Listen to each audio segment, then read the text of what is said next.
Minecraft has developed some really cool terrain over the years, and I think that I've been taking it a little bit for granted. So I'm going to be starting a new series in a Superflat world, to see what it would be like if Minecraft had never developed any terrain generation. And this is episode 3, and today I want to get started on building a massive villager trading hall castle, and I think I'm going to put it right over here. Now I've already been trading a little bit with the villagers off camera, so I got a couple of tool upgrades, but I haven't made it too far, so I want to make them a trading hall before we keep going. I've also gone ahead and prepped a lot of the materials that we're going to be needing. With that being said, I am very prepared to get going on this build. First thing I'm going to want to do is break down this wall, just in the area that I want to build the castle though. Next I'm going to add a new wall going along this front area, making sure to leave some room for some towers and a front entrance.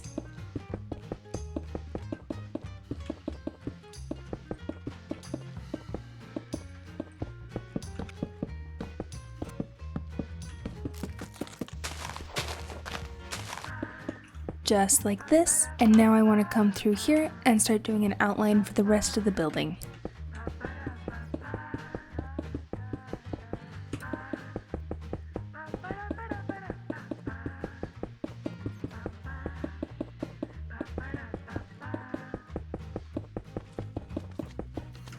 Just like this, and then start building up the main towers with a little bit bigger of one on this side.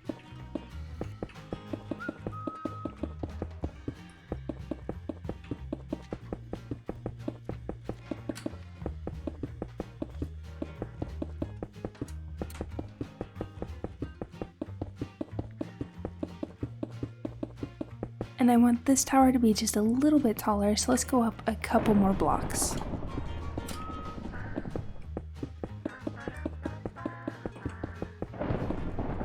And now that we have the main shapes, let's start adding all the little spikes.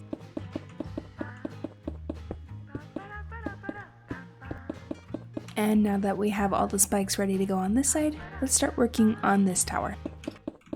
I pretty much used the exact same spike design that I did for the rest of the wall, and I think it looks pretty good. So now that both of our towers are done, let's start working on the main part, the entire point of this build, the villager trading hall. And I think I'm going to put the villager house right here in the middle. So the first thing that I need to do is first build up a little bit of a wall to hold the villager house up.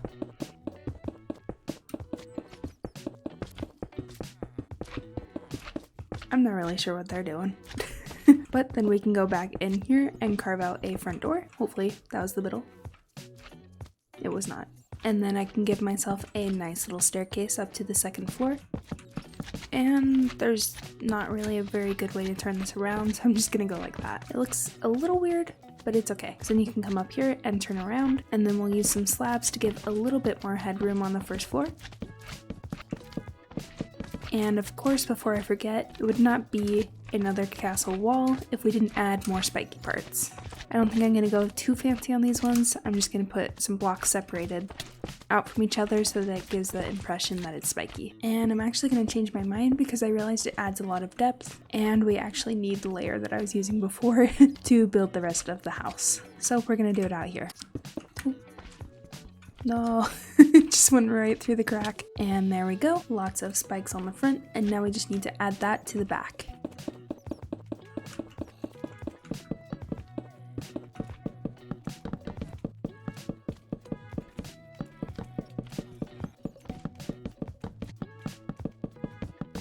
And then I think the final thing that we need to do is add a roof.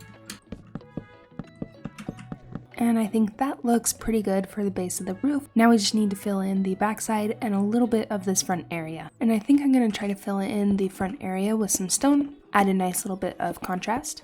I think I like that. And now we can finish up this back area with just a few bits of wood. I figure this is only going to be seen from the back of the build and from the inside in here, so we don't have to make it too fancy. That is technically the building complete, but now I also want to add a few details just to make it all come together a little bit. We can add some things like some lanterns and some farm area to fill this corner up over here, and we might as well put some over here as well, and then we can start filling all of these in with some seeds. And while we're waiting for all of these to grow up, we can make a nice little horse pen for all of our horses. And I think that makes a really completed courtyard, and the villager house is ready, so let's start getting in some of these villagers. If I use their workstations to kind of lure them in, this should be fairly simple to get them from there into the building. And I think I want you two on the first floor. So if you come over here, there we go, one at a time, and then put you guys in here, and then we're gonna go all the way back here. And this seems really intimidating to come all the way back here. So I'm gonna give them a little bit of light, just like that. That took way longer than I would have expected it to, but now we both have these guys right through here available for us to trade with at any time that we need them. And I believe I accidentally lost my last toolsmith, so both of these guys are back on level 0 basically, but that shouldn't be too much of a problem. So next we're gonna need to get our armor smiths up onto the second floor. He's just having a moment. Hello, speaking of you, let's get you up into the second floor if we can. And then if we do the same concept as downstairs by putting the 2 workstations in the back and some brick walls in the front to keep them in, I think it should work out pretty good. Just like that. Oh, no. Not like that. Come back. No. Oh, I should probably put a railing on that. But while you are up here, sir, we might as well set up this section as the fletching tables. I don't think that there's a good way of keeping him in here. So I might, oh, that was a bad idea. Let's ever so slightly expand into here so that he has a little bit more room to stand. So if I put the 2 fletching tables right there, if you will walk up to them, sir, oh, nope, come here. Yeah, a little closer. There we go. And perfect. Now we have Mr. Fletching Man. I don't know what these guys are actually called. Fletcher.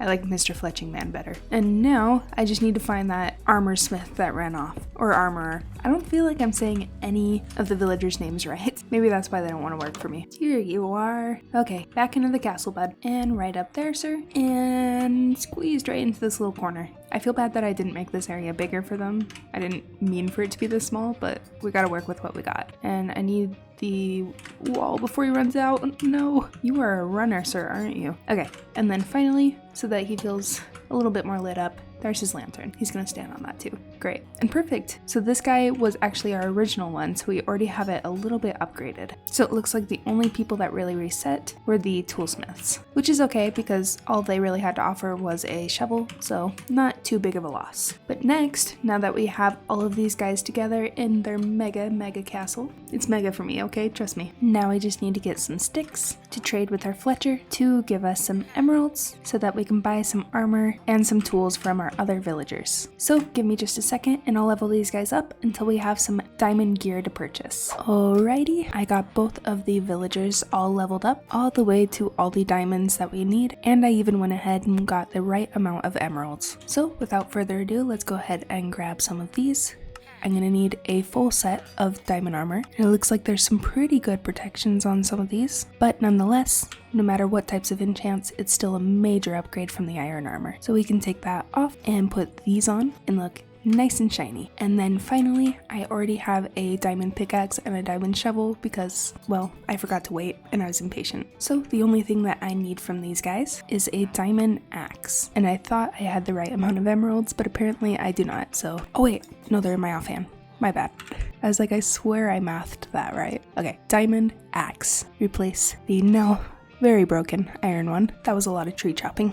And now we can show off all of our diamond gear in front of our newly built villager trading hall. And I think that is all the time that I have for this episode. So I hope that you guys enjoyed, and I hope that you guys consider subscribing because I would love to see you guys in the next video.